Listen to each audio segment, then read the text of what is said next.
টানা বৃষ্টিতে নাকাল বরিশালবাসী। বিস্তারিত জানাতে যোগ দিচ্ছেন সহকর্মী মর্তুজা জুয়েল।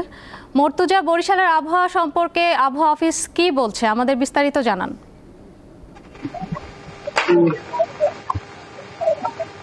সোমা, ইতিমধ্যে আবহাওয়া অধিদপ্তরের পক্ষ থেকে জানানো হয়েছে যে আগামী 72 ঘন্টা কিন্তু ভারী বৃষ্টিপাত হওয়ার পূর্বাভাস রয়েছে।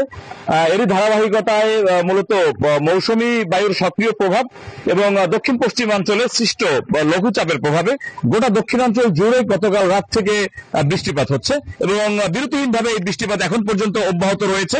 আমরা রয়েছি কীর্তনখোলা নদী তীর এলাকায়।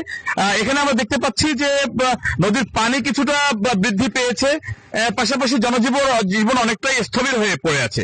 আবহাওয়া অধিদপ্তরের উচ্চমান সহকারী প্রণব মজুমদার তিনি আমাকে কিছুক্ষণ পূর্বে জানিয়েছেন যে উপকূলীয় এলাকায় 3 নম্বর সতর্ক সংকেত এবং সেখানে নৌযান চলাচলে নিষেধাজ্ঞা জারি করা হয়েছে।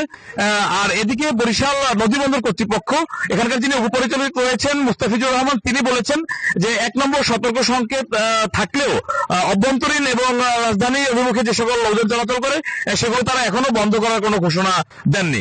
আবহাওয়া পরিস্থিতি বিবেচনা করে পরবর্তীতে তারা এ বিষয়ে সিদ্ধান্ত নেবেন। তবে এখন পর্যন্ত ছোট আকৃতির যে লঞ্চগুলো, নৌযানগুলো, সেগুলো কিন্তু নদীতে চলাচল করছে ট্রলার সহ অন্যান্য পণ্যবাহী নৌযান, স্পিডবোট, এ সকল বিষয়। অপরদিকে অব্যাহত বৃষ্টিপাতের প্রভাবে গতকাল রাত 1টার দিক থেকে এখানে বৃষ্টিপাত শুরু হয়। ঝোড়ো হাওয়ার সঙ্গে বৃষ্টিপাত এখন পর্যন্ত অব্যাহত রয়েছে।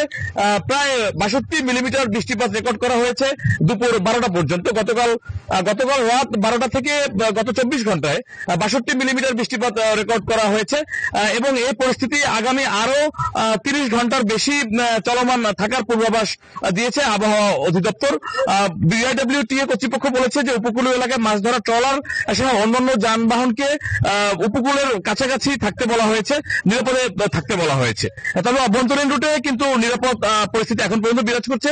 সময় ছিল বরিশাল থেকে দক্ষিণাঞ্চলের আবহাওয়া পরিস্থিতির তথ্য। জুয়েল, আপনাকে ধন্যবাদ।